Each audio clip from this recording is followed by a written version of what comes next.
All right. Michael, welcome back. Episode 11. Here we are again, the first official podcast episode on video. We did do our Christmas special, which I think was a great release. But this is CuzWords. Yeah. You try to do that whole thing without taking a breath just then. Yeah. No, I want to establish, and it's the same reason that I am drinking a ton of caffeine before our episode today. I want to have a more upbeat and get the energy flowing through here. I went back and I watched our Christmas episode, and I'm going to be honest, it looked like it had been a long year. It has been a long year. It has been, but we don't have to make it look like it's been a long year. So, we haven't recorded an official podcast episode. This is it. We haven't recorded one in a while. It has been going on probably 2 or 3 months. Yeah. As we've been releasing the audio-only versions. And this is the first... No, it's not the first one since the little guy came. No. I can't remember his code name. We did Chief, I believe. Chief. We settled on, yeah. No, we did a few audio episodes. Yeah, we had a couple there. And I think that as of this week, the first one post-child was released. So I can't lie to you. What are we, like 10, 11 episodes in? I'm already starting to question my ability to continuously come up with fresh content. I'm amazed at people out there that are like hundreds of episodes deep that are still coming up with content, generating it. It's like, I don't feel like my life's interesting enough to just talk about another, like more and more subjects that are like, I'm going to start, I guarantee you, I'm going to start rehashing things. I'm going to start saying, hey, let me tell you about this thing that happened. You'll be like, we've talked about this 3 times already on the podcast. Michael, stop bringing it up. No, we had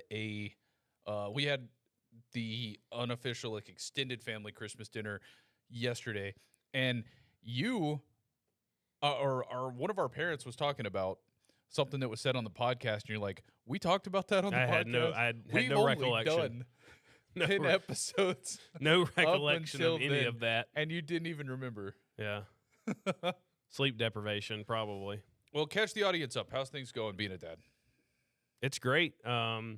He's hitting 4 months now, so I looked it up online, and this is one of the stages where sleep regression can begin, and I believe that's the case. He's growing.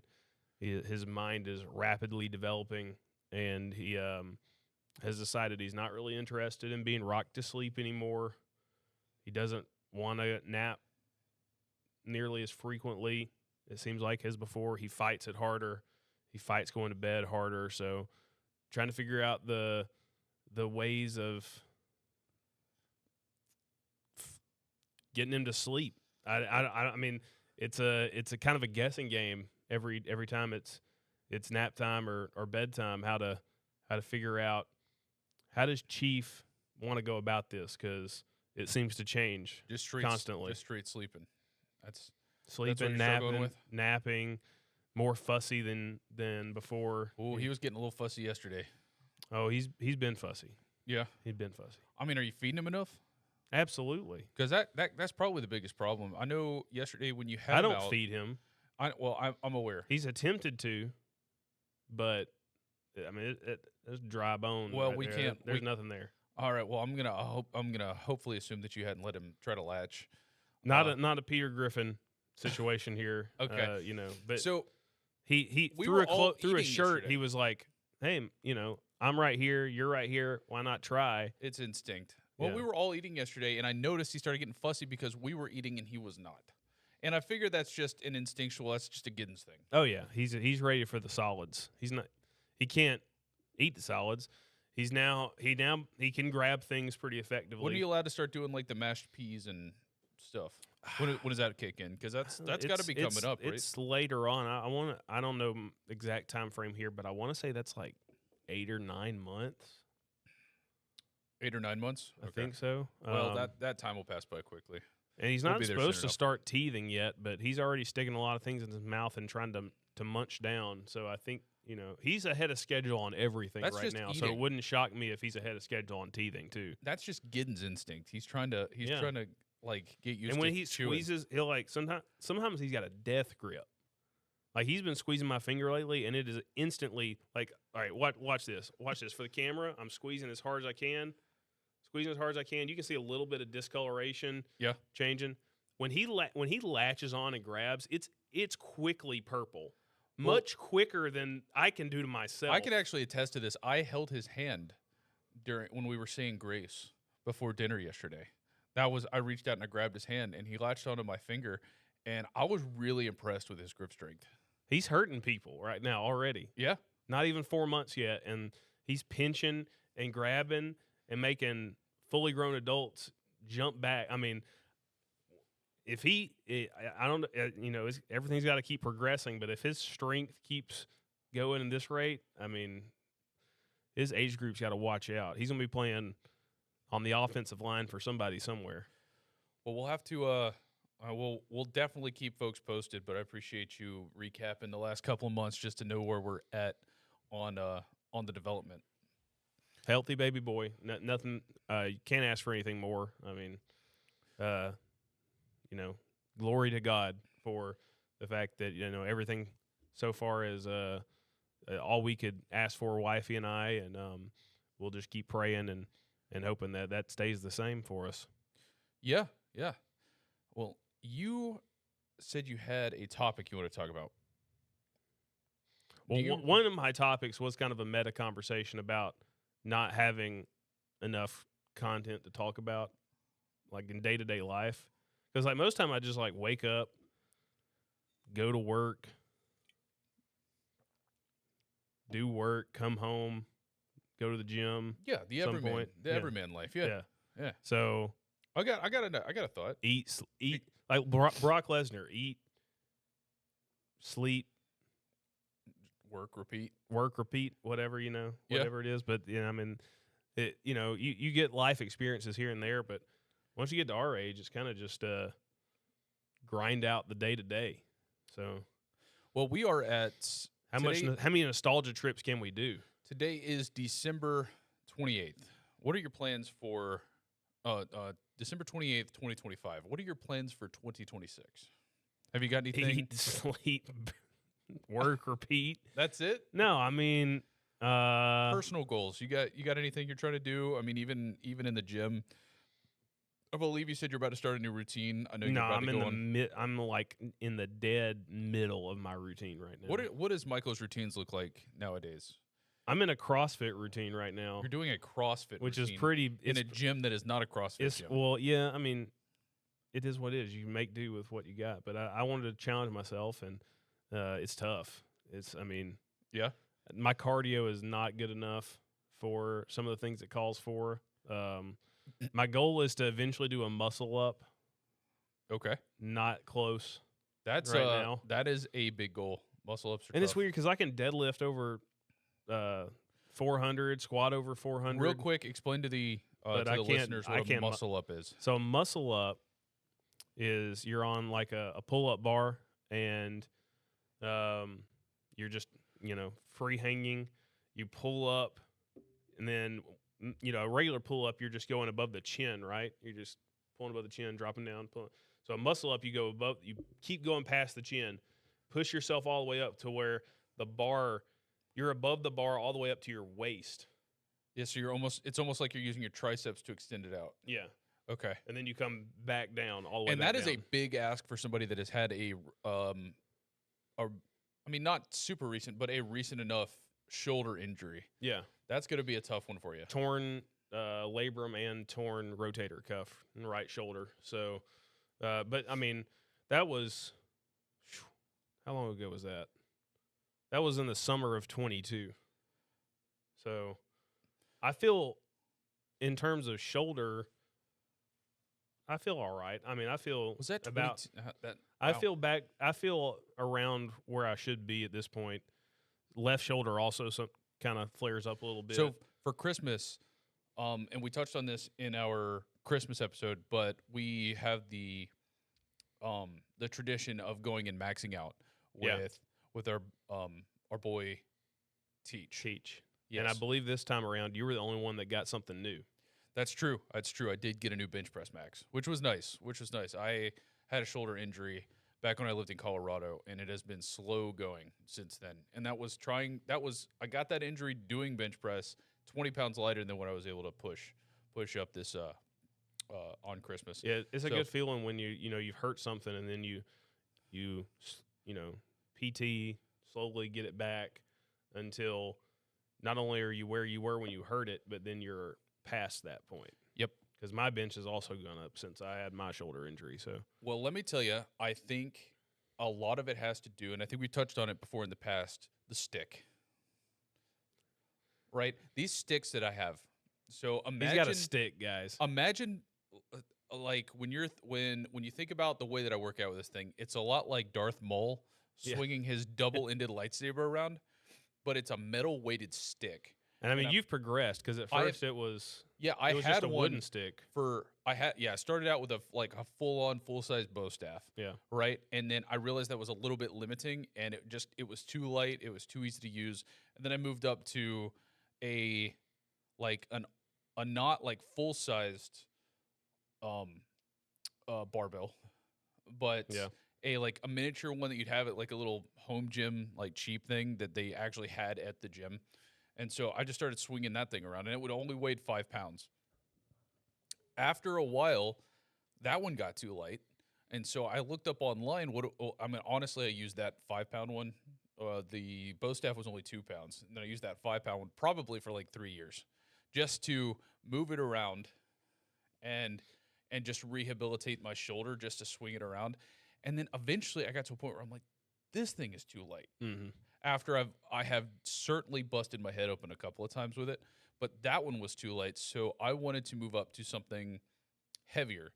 And so I went online and I found a set that had a 5 pound, 10 pound, and a 15 pound straight metal bar with rubber caps on the end. Mm-hmm. Now, I want it on record, and what's nice is we're going to upload this, and there will be a record, but I believe this is the workout of the future. I think I have stumbled on the absolute best upper body workout routine that is ever going to exist. Ever since I upgraded from that 5 pound bar to the 10 pound bar, I immediately started noticing that I was putting on muscle, because this thing works out every single upper body muscle, including like supporting muscles. Oh yeah, it's And got then to. I've gotten up to the 15 pound bar, and I just placed an order for a 20 pound 20 pound. and a 25 pound. Uh-oh. And I really think that I'm seeing results that you would not see unless you were juicing from this thing. And I am not juicing, by the way. Like, I'm putting on some serious muscle mass with this thing. And when you say, you go to the gym and you do stick workout, explain more so like the amount of time you spend on it and what exactly you do, your movements, your motions, how you warm up, stuff like that. Sure. So I am a workaholic, and a lot of times I get into the gym, and the only thing I'm able to do when I'm in the gym is I make an effort to ensure that I get to the gym every single day, even if that means I walk in, I pick up a weight, and I put it down. But the first thing that I'm doing every day when I get in the gym is about 20 minutes of spinning the stick around. And there are some pretty simple routines you can look up. One is just basic bow staff stuff. And you actually do spin a bow staff a little bit different than you would, say, like what are those middle of the game flag people? Majorettes? Color guard. Color guard. Yeah. Yeah. Better than, it's a different it's a different way to spin something than a color guard. So it's like a knife butterfly. If you look that up on YouTube, you can figure out how to do it. And it doesn't take, you just need a solid, straight, rounded stick. And you can learn how to do that pretty quickly. And then you can, you just spin it like a figure 8 formation with your arm. And there's 2 ways to do it with each arm. And then you learn how to eventually roll it over the back of your wrist. So you're spinning it, and then it rolls over the back, and you catch it with the front of your hand. And eventually you can get up to a point where you have, where it's just so fluid you don't even think about it. And the goal is to just take it from left to right and back and forth. And I do that for about 20 minutes. 20 minutes with these weighted bars. And I tell you, I feel it in my biceps. I feel it in my triceps, my chest, my shoulders. Everything is getting caught with this routine. And I don't know at what point this will actually, like, I feel like there's got to be a weight where it will not be possible for me to do this. But I'm going to continue working my way up until you find it. until I find it. I mean, I'm thinking about can you envision yourself spinning it with a regular 45-pound barbell? I don't see the 45-pound barbell as being possible, but not due to. But at one point, would you have thought that it was possible to really do it with 15? I think I would have conceived of the idea of doing it with a 15. But the reason that the barbell is, I don't think that one's going to be possible, is because it's too long. I think it has to do more with length than with the weight of it. I think if I had a 45-pound bar and I worked my way up 5-pound increments, like going from, like, this one is set to ship in on January 13th. If I get this thing in and I work with the 20 pounds for 3 months, and then I go up to the 25-pound, I don't see a reason why I can't just keep going. Mm-hmm. But, man, it also gets your heart rate up, so it kind of qualifies as cardio. It's not exactly cardio, but if I notice that I am hungrier when I do it versus when I don't do it. And I think that's indicative of my body is requesting more resources. But I would not be surprised if this is the workout of the future. You could do this anywhere. I do it at the gym. Like, people will go and people will go, they'll want to rest between sets. A lot of people I notice they're looking down at their phones or doing something on their phones. This is my rest in between sets. Like, I don't stop moving in the gym, and this stick, I think, is, like, it's going to be public record now that I thought of. You got to patent it. You got to patent the routine. So let me tell you, I have thought about that. I have thought about coming out with a workout program designed around this. I looked at the specifications of creating an accelerometer that could fit inside the metal bars, so you could track how many times you spun it, and thought about. What about I mean, there's probably this already, but a stick that you can customize the weight on. You can. I don't think that's going to work. You can't. It has to be solid, and it has to be so well balanced that it's just solid all the way through. I'm pretty sure the one I have is a solid. I think it's solid iron or solid stainless steel, but it would have to be solid all the way through, and the accelerometer would have to be built into the thing if I did it. Now, the only issue that I have, and the reason why this may not catch on, I have busted my head open a lot. I mean, you could sell a helmet with it. If I created a course for this, and by the way, this is not fitness advice, so don't start swinging metal bars over your head. Huge disclaimer here. But if I was going to do that, I would have to have, like, a whole thing talking about how you need to be wearing head protection while I do this, because I definitely wear head protection, guys. If you're going to do this, don't just swing it around without head protection on. People ask me all the time why I'm so hard-headed, and it's because I'm wearing head protection while I do this at the gym, for sure, no doubt. Yeah, absolutely. Yep. I've seen it firsthand, all the head protection that he wears in the gym. Even then, I've gone through several helmets, let me tell you. These it does not feel good when you get. He goes through them so quickly, I don't even see them. Yeah, it does not feel good when you get bonked. The bonks are bad. I've got a scar across my forehead from some bonks, and probably, yeah. Anyway, I like the idea of this workout, and I think this is going to be the workout that takes me to the next level. I know we were talking about maxes, but I say all this to say that I don't know if I would have been able to reach my new max without this workout. I think this is what did it for me, and this is what pushed me to that next level, because I don't even bench press as much as I used to anymore, and somehow I hit a new max. Like, there are some days, I would say 3 out of the 7 days a week when I go into the gym before work, I'm doing is spinning this bar. That's it. I wish there were bars like the bar equivalent for legs. Like I wish there was something that I could Just do. imagining you laying on your back with your feet in the air, spinning the bar between your toes. Yeah, like a panda with bamboo, spinning it between It my kind of toes. looked like Jack Black, Yeah, at the moment. like Kung Fu Panda. I kind of did the same thing. So when I was trying to recover from shoulder surgery, I looked up like physical therapy exercises you could do at home, and I found one that I tried, and it really was effective. It really loosened up my shoulder, allowed me to do things with a greater range of motion and limited to no pain involved. And what it was this complex where you're laying on a bench, face down, and you take a dumbbell in each hand, and you do 20 reps where you've got your palms facing upwards, laying on the bench, and you just do this motion, right?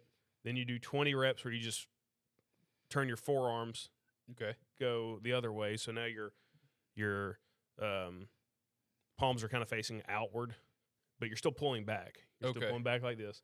And then you do 20 reps, still lying on the bench, but you're out kind of in front of you, and you're doing like This is a gonna be great lateral for the raise, audio listeners. like a lateral raise. I'm trying to describe it as well as I can while Yeah. obviously on the camera you can see what I'm doing a little better. Yeah, but you're And also even then you're probably a little confused. you're also using gym terms for people that might not be in the gym. So lateral raise, all this. So Michael's essentially just taking a dumbbell and he's moving it in a bunch of different directions Yeah. to help stimulate the recovery process. Yeah. And then I started doing it and I was like, this is fun. How heavy can I do this? So I started it with 2-pound dumbbells is where I started in the PT phase of things. Worked my way up to now I'm trying to do that same complex. Can you guess what my dumbbell weight is that I try to do that at now? I think I may have seen you in the gym doing this the other day with some 45s. Higher than that. Really? Really? Where are you up to? I've been doing it with 65s. 65s. Wow, and you started with 2? Yeah. Was it a struggle at 2 at first?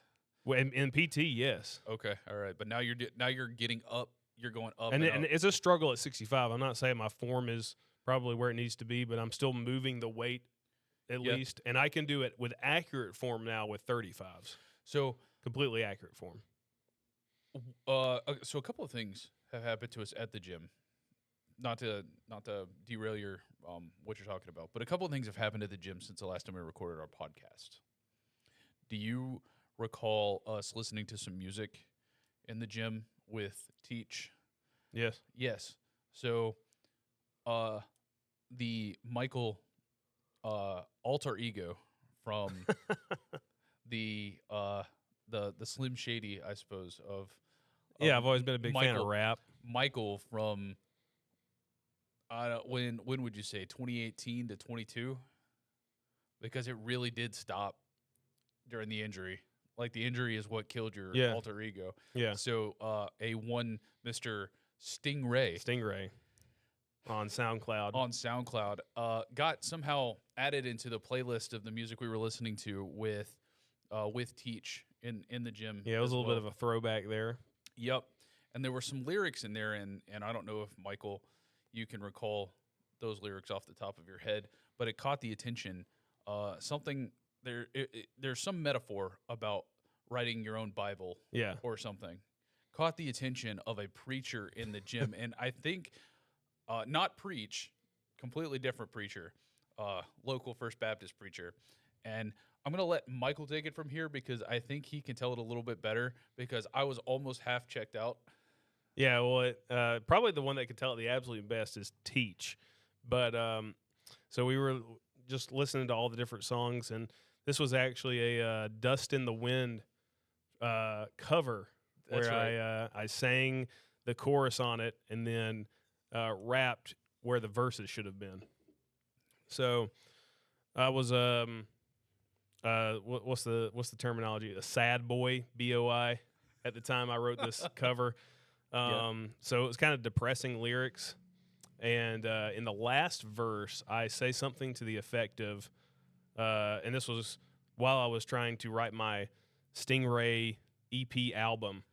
I had a lyric in there that said, referencing the fact that I was writing an album and said, I'm writing my own Bible, but I'm trying to think of a clever title. I'm entitled to call it Revival, which is Eminem. Revival is the name of his album where he's also depressed on his album. And that was the lyric that the preacher heard. And he said, he came up to me, he said, who sings this song? And I was like, I don't know. It's not Kansas. That was the first thing I said. No, you said. That was the first thing I said. It's not Kansas. That's right. Because, Kansas sings the original Dust in the Wind. And he said, oh, I know that. I know Kansas.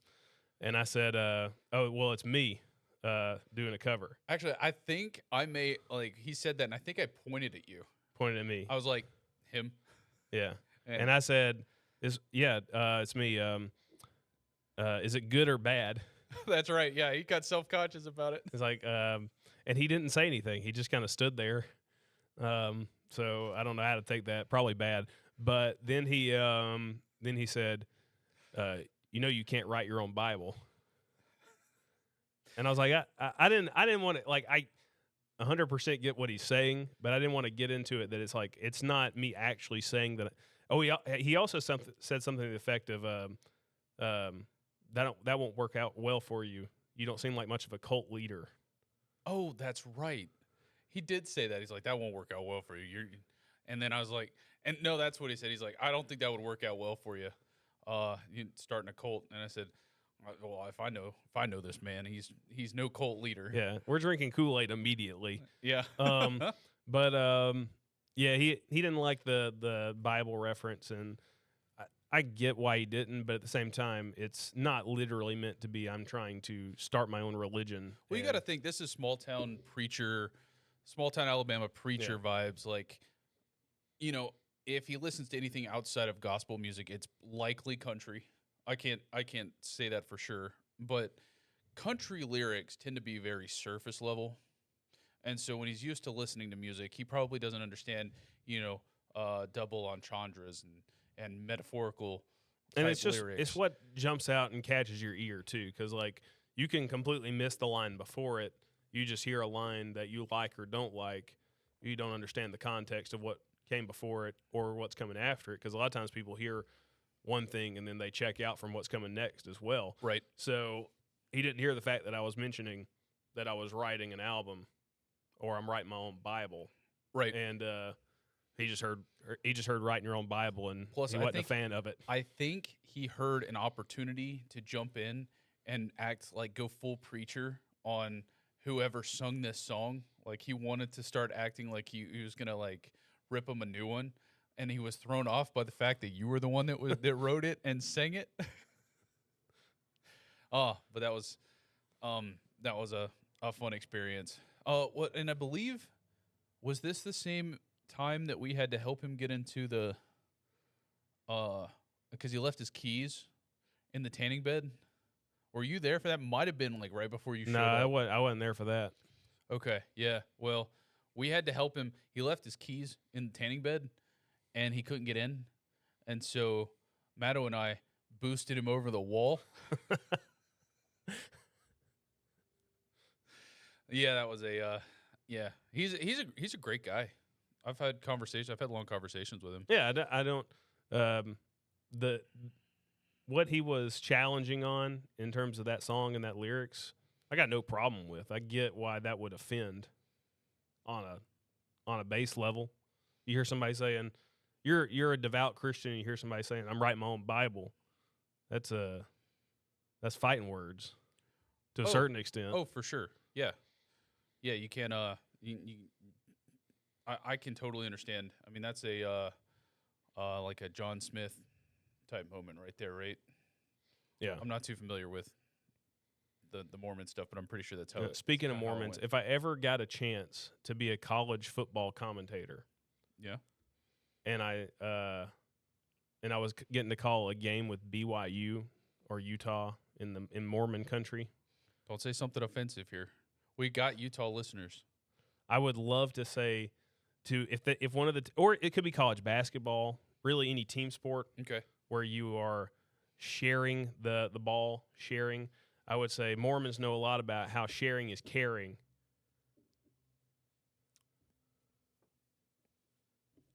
Over my head. I don't get it.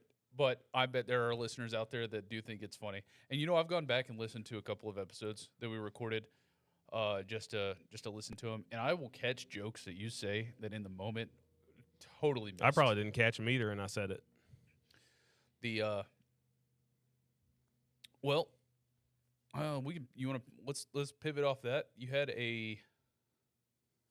you recently, we should update the listeners. You recently got Mega Bonk. Not too recently. Well, I got it Thanksgiving. You got it at break. Thanksgiving, which was which was after we quit recording, and Michael did beat the boss. Yeah, I beat it a while back. Yeah, so I beat the forest boss. The forest boss. I'm not even touching Graveyard. I don't see a point in it right now. I don't understand. I'm not meta enough. I don't play the winning strategies well enough to try that. No, Michael is still stuck in his ways of, I want to keep everything unlocked and I'm going to take it as it comes. Yeah. I still That try is to not make the best leaderboard. decisions for my build game to game, but like I That still is leave not the everything leaderboard unlocked. strategies. I leave everything unlocked. I pick random characters at the start just for fun. I don't necessarily pay attention to their passive build, what they got going on, but I still have fun. I told myself though I needed to take a step back from Mega Bonk because I was playing it too much when I got a chance. Bro, that happened to me. When I first got it, there was a day where I think I put off working and played Mega Bonk the whole day and then didn't stop until it was like 7 p.m. at night. That's an addictive game. I mean, that does everything to And there's got to be something to it with the visual addiction. I was about to say, it's the there's flashy so much lights going on. It's the flashy lights. It's like it gives you that sense of like microtrend or like loot boxes, like constantly. It's like a game that has loot boxes built into it, but it's not pay to win. In fact, it's relatively cheap, and the gameplay is just actually fun. Yeah, and it scales well. And I watch a lot more Mega Bonk videos nowadays than I actually play Mega Bonk. Yeah. There's some great YouTubers on there that they'll do little things like they'll disable 2 of the weapons and they'll like try to make a build solely around a single weapon. I don't know why. And it's just so much more productive things I could be watching. But I will go like TikTok. I will go between like 2 or 3 finance videos. I will take a break and watch a Mega Bonk video.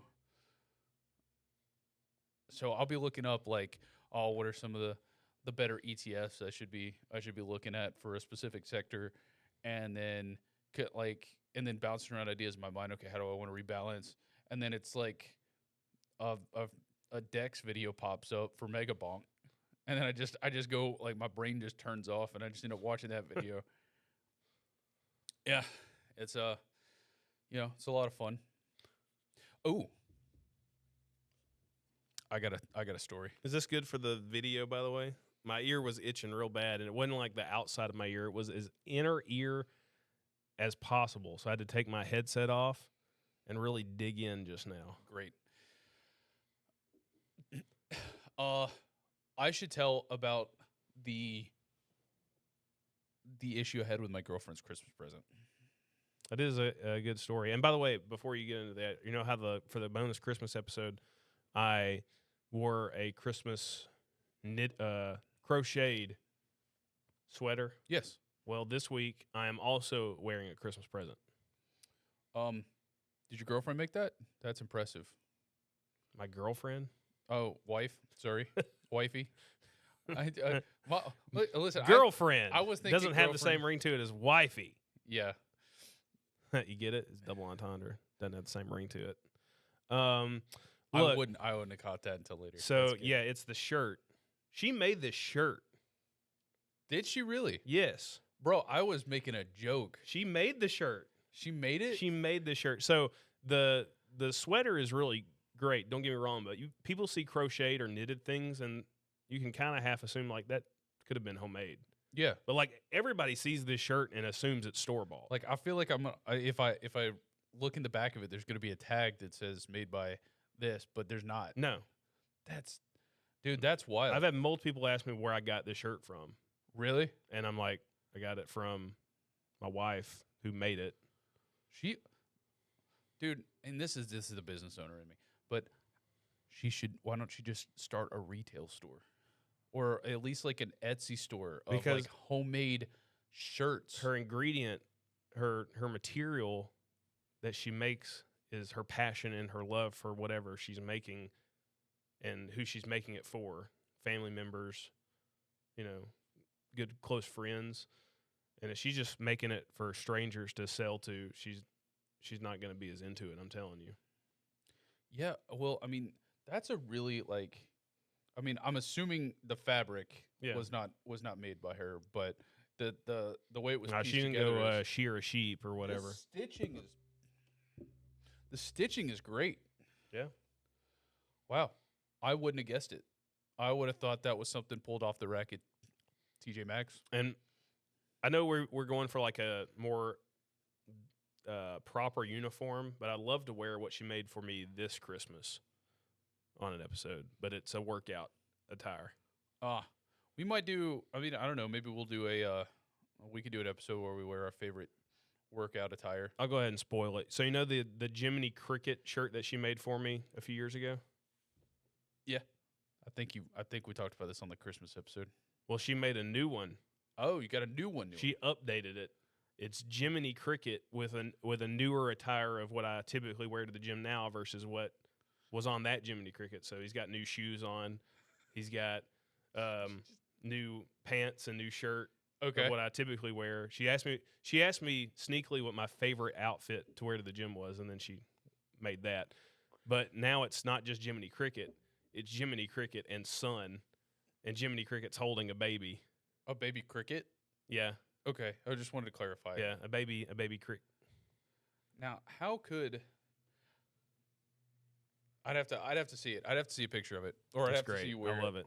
That is great. And she got copyright striked twice by two different sites because Big Bad Disney was saying you can't use Jiminy Cricket. Oh, okay. So she had it screen printed professionally and then just ordered to you? Yeah. Interesting. Okay. But she's not trying to, make big bucks and sell it. So, Right. I see no issue there. Okay. Except for just outing wifey on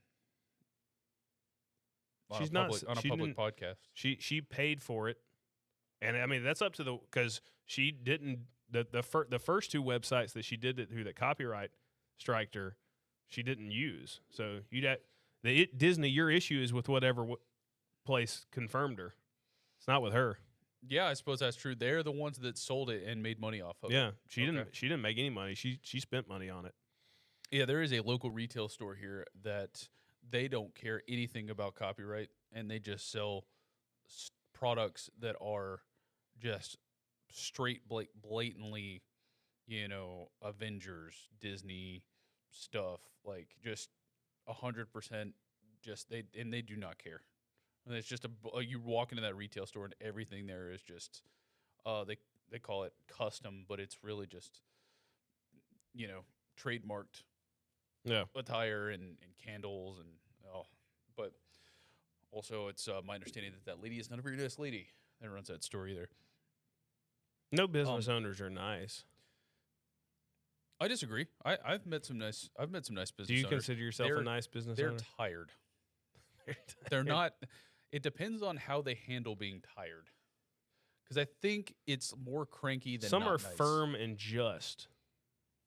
Yeah. And they still try to do right by, their employees and the other business owners they work with, but like out and out, I don't think you can be not like out and out nice because you got to have like a little bit of like business acumen and a little bit of ability to understand like here's the nice decision I could make versus here's the wise business decision I could make. Well, I'll tell you what happens. Everybody starts out being nice, and then you get jaded. Life beats you down. No, you get jaded because people take advantage of the niceness. Yeah. You want to offer somebody they didn't like, let's just say it's a restaurant. They didn't like their cheeseburger or whatever. And then and you say, okay, well, I'll give you 50, or I'll give you a 50% refund. Sorry you didn't like it. Well, the next person that walks in, or they're going to go out and tell all their friends, just tell me you don't like it. You get a 50% refund. And then the people start taking advantage of you. And it's unfortunate, but it's the state of the world today. having a nice business, people are nice, but they also have to keep in mind that the business, like they can't be too nice, or they have to be selective with their niceness. And then oftentimes, I think more often than not, you'll find business owners are just tired. And I do think it's a cranky thing and not a mean thing. They're just cranky because they've been working to keep their small business running. Because when the employee get to go home, or the customer gets to go home, that owner then has to do payroll. Oh, it's not just payroll. It's ordering products, ordering supplies, paying the bills. The paperwork part of the business is more than the running the business. Oh, let's not even, I mean, we can even get into you got to do your balance sheets. You got to do your profit loss statements for the month. I mean, there's a lot to running a business. It does not stop. People will tell me, or people will come up to me and be like, "Oh, it must be great running your own business." And like you get to just pick whenever you want to work, right? And I say, yeah. I pick all the time. Yeah, I pick either the first 12 hours of the day or the second 12 hours of the day. Sometimes I pick both. Yeah, it is a, and I'll be honest with you, that's a joke that I heard I didn't come up with, but I was telling Michael this the other day. I have a problem of knowing if I came up with a joke or if I didn't come up with a joke. I will probably rehash jokes that other people have said, and I don't want to get called out for it. But my biggest problem is I feel like my brain is a joke sponge, and if I hear a good one, it gets absorbed and like banked into memory, into my But the same memory part of my brain where the jokes that I came up with are in. So I might say some things that you've heard before, but I don't remember where I heard it or if I came up with it myself. And it's a weird problem that I have as an individual in this world. You know that meme that's like, you made this, I made this. Yeah, but it's not me trying to take credit for it. It just happens. Like I'll hear a good comedy set and then I think it's an appropriate time to dish that joke out in a public setting or something. And I don't know if you know, like you're probably aware of this, but when you say a joke to somebody, it's not as funny if you say, "Oh, I heard a comedian say that." After the fact, it kind of kills the vibe of the joke. People want to feel like you just came up with that out of nowhere. And maybe that's taking credit for something that's not right. You know what's a weird phenomenon that I discovered when I was younger? What's that? So once you've been around a select group of people enough, obviously people start to form opinions of each other and decide, I like this person, I don't like this person, whatever else. Yeah. So when I was younger, I would, especially in like high school and having to be in classes with people you liked and didn't like, I realized that if I was around people that I didn't like, I could tell a joke but say that I wasn't the one that came up with it and people would laugh at it.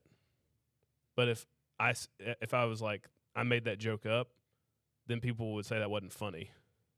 That's got to be an exclusive to like middle school problem. Well, like, it was high school for me, but high school, middle school, high school.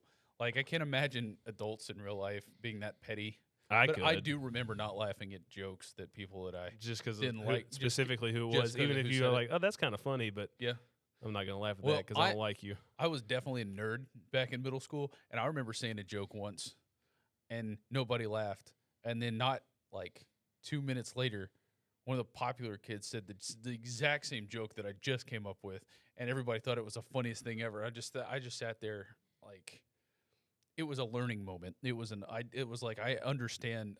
I better understand human relationships nowadays or now because this event happened. Something that sticks out in my mind. But yes, that is a very interesting phenomenon, and I think it's because in middle school and high school, it means a lot to laugh at somebody's jokes. I think it means more when you're a child because you're just in that environment than it does as an adult. I mean, everybody when they tell a joke, they want to hear this. Oh.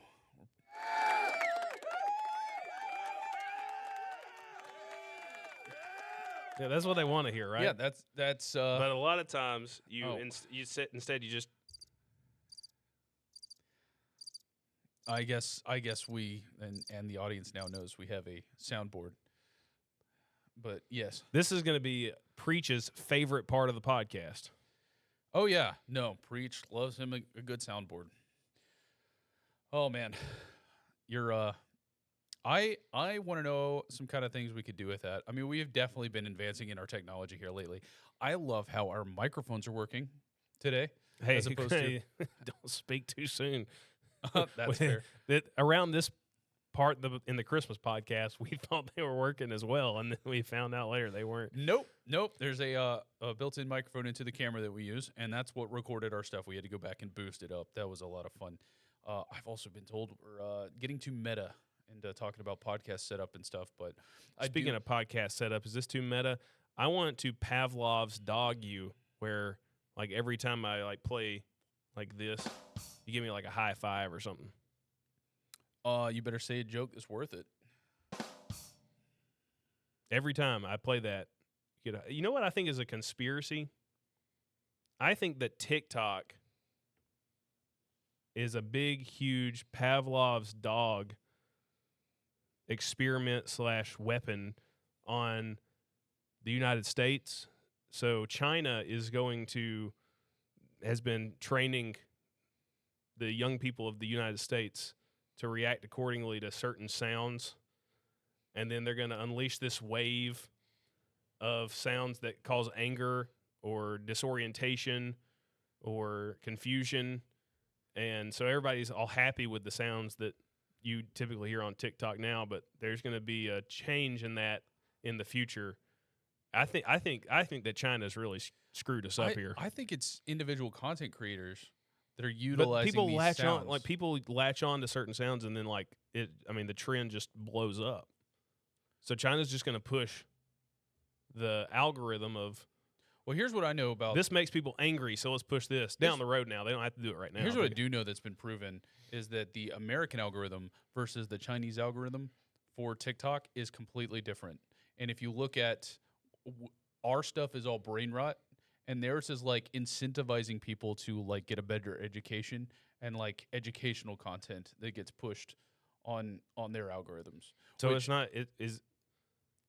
Whose fault is it that our algorithm is 100% China's? Yeah, because China will say, "Oh, this is what your algorithm shows you want to see. No, see this instead." That incentivizes people to learn math and stuff for kids. Now, Australia, was it Australia? I think it was Australia that just straight up banned social media for anybody under 16. China just flew over, or not fly, because, unless it's like a balloon, we'll shoot it down.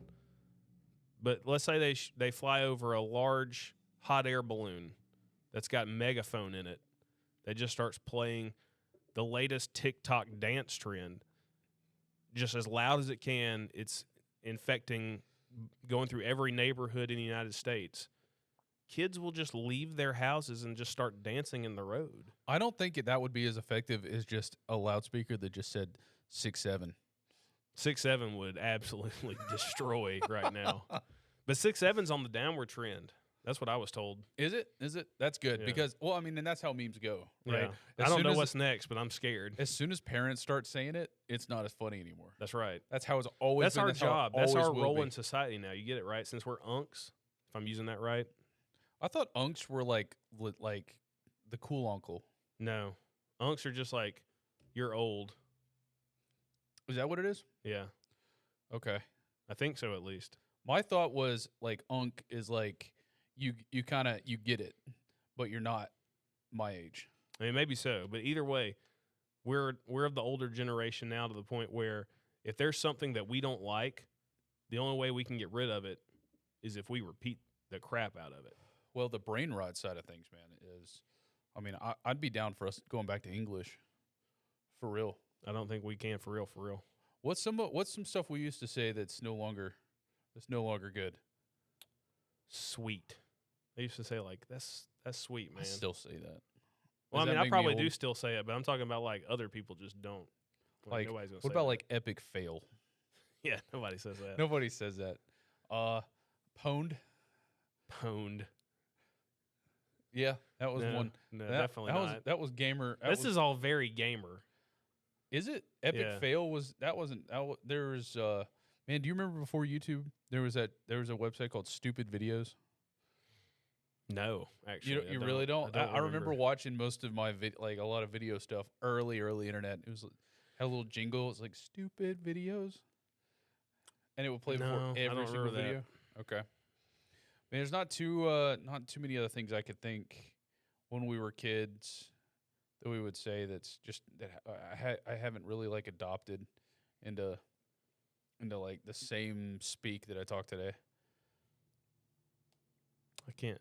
I mean, I'm sure there's some. I feel like our generation was more the like generation. The like, where people would say like a lot. Yeah. There were some folks that just could not stop saying it. It was their Mm-hmm. They would say like. Just there was one guy I remember being at Boy Scout camp. He was in a different troop, but we were doing archery at the same time. I counted, man, 70 likes in 3 minutes. 70.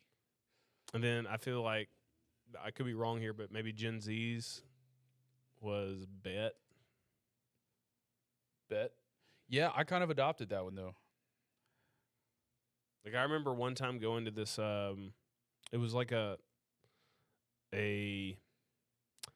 program put on for kids in like a youth summer camp where they had this guy from California come to where we are, and he was playing a bunch of unique instruments for the kids. But it was hilarious to me because he'd say, "All right, kids, I'm about to play this next instrument. Y'all excited for it?" And they'd be like, "Yeah!" And he'd be like, "All right, bet." Yeah. Like every time he after he'd state anything, he'd get the response. It'd typically be like a, "You guys excited for this?" or "Who's ready for this?" or "What do y'all think this is going to be like?" And then they respond, and he'd say, "I bet." Yeah. I bet. AIGHT, comma, That's BET. that one went. I don't know. That one might have bridged. I mean, I think that one bridged millennial. You think so? I do. I think it caught. I think it was catching on. Maybe when we were And like, lit's in there too. Lit's one. I got a couple here. All right. How about YOLO? YOLO. Yeah. Very much. That was very much millennial thing. This one. My bad, and it's all good. Yeah. Yeah. There's also the Californian way of affirming or confirming, you've ever heard of that? Like there's every American except for in California says like yes or no. But in California, if you're saying yes, you say no, yeah. And if you're saying no, you say yeah, no. I've heard this before, but I've never seen it in a while. You never witnessed that one? That's a good one. I got another one. All right. Tight. Oh, that's tight. Yeah. Yeah. Yeah. Very, very millennial. Some people are saying dope. It's dope. I feel like I've said all of these at some point. Stoked. I don't know about that one. I don't think I've ever said stoked. Evidently. Okay, so people Legitimately wanting to attribute meaning it. For real. That's for real, man. Is this millennial or is this like Gen X? Like psych. That's millennial. Is that millennial? It's got to be millennial. I don't know though. No, I feel like that's millennial. I feel like that's early millennial. Maybe some real late Gen X has bled into that, but all right. How about woot? I don't know anybody that's ever said that legit. How about legit? That's legit. That's legit. That's probably millennial, but I don't know. That one might still get used. I don't know if it does, but that's one that I know I still say a lot. While you're looking up, okay, I got another one. Are you looking at millennial? Yeah, I'm looking at millennial. I'm gonna look up Gen Alpha. Gen Alpha. Gen Alpha is going to be even different than Gen Z. But how about this one, Michael? You probably hadn't heard this one in a while. Cool beans. Cool beans, man. That feels like Gen X. Some of these are not appropriate that we would have to bleep, so I don't want to say those. So I got my list from parade.com from February of 2025. And Okay. this list is so stupid. What you got? Brain rot, Skibbity, Ohio Riz. I mean, yeah. These are like, and you're gonna have to, for the listeners that don't know what this means, because I know we've gone over that list before. I think we literally did that like last Christmas. This is why I started with the disclaimer that I'm gonna rehash multiple things on this podcast and not remember. No, we didn't do it. We didn't do it on the podcast. On the podcast. We did it Okay. off the podcast, but we've gone through that list. Remember when we were with your or wifey's family? We were going over some of these when we were playing a word game. Oh yeah. Yep. Riz, Rizzler, Skibbity Riz. Riz, which is short for Charisma. I've lost it. Yeah, charisma. Thank you. Gyat. Yeah. Dictionary.com states that gyat is a slang term used to express strong excitement, surprise, or admiration. Sigma. What the Sigma? Here's one that I don't understand. Not just the slang popularity, but also even how to do it. Okay. Mewing. Mewing. Can you mew? Originally, yes, I understand what this is. Can you mew for the camera right now? I've had my girlfriend explain this one to me, I believe. So essentially, when you're taking a photo, you push your tongue up against the roof of your mouth. See, when I try to do it, it like pushes my cheeks outward. Well, and I don't know what the point of it is. I mean, I know that there's all these photo tricks, but how about I got a couple. I got another one I want to. Okay, so baller. Oh, that's balling. Yeah. Yeah. We got baller. How about OMG my BFF Jill? What? You don't remember that? Is that from That was like on a commercial at some point. And people just started saying Oh no, it. I was thinking of Sir Mix-a-Lot there for a second. Oh my God, Becky. Look at her butt. Yeah. Yeah. Oh, we had donk. Donk. You remember that? Mega donk. Yeah. Yeah.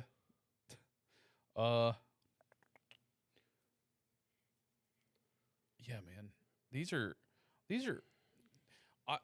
evolution of the evolution of the English language. Man, think about how many generations we've gone through where all this has changed, and then you go back and you look at like Old English, and it kind of helps explain how we got here. Yeah. Phantom tax. You know what? You know about the phantom tax? I do know what the phantom tax is. Of course, sus. I think you know that. Ohio. How did we get to the point where just a random state name is a slang I think it word? started out. I think this is an old meme where just Ohio is like just a place nobody wants to go to, and then I think it just became uncool at some point. Just hating on Ohio. Cap and no cap. Sure. Aura. Yeah. 8. Man, we are somewhat coming up on time here, but I guess I'll have to save the Christmas present story for next episode, which, by the way, we are now outside of football season. Not yet. For the most part. Well, I don't know when this is going to air, but as of this recording, we are definitely not. This will probably air around that time, but we won't be out of the NFL until February. Yeah, okay. Well, I'm talking about college football and then our recording schedule going back to Saturdays. Oh, we going to do that? I would like that, yeah. Try that. Okay. We can see. I mean, I can't guarantee that. Well, this is a more consistent thing to keep up with, recording on Sundays for me, but we'll see. We could probably at least squeeze some Saturdays in there, I'm sure. Okay. Yeah, no, I'd somewhat like to consider that one. And We could do that. That'd be lit. so You know, something low key on a Saturday, you know. something else I noticed that we have and I'm sure our video podcast viewers will see is we now have our logo on the screen, which we're on the wrong side. We are flipped around, aren't we? Yeah.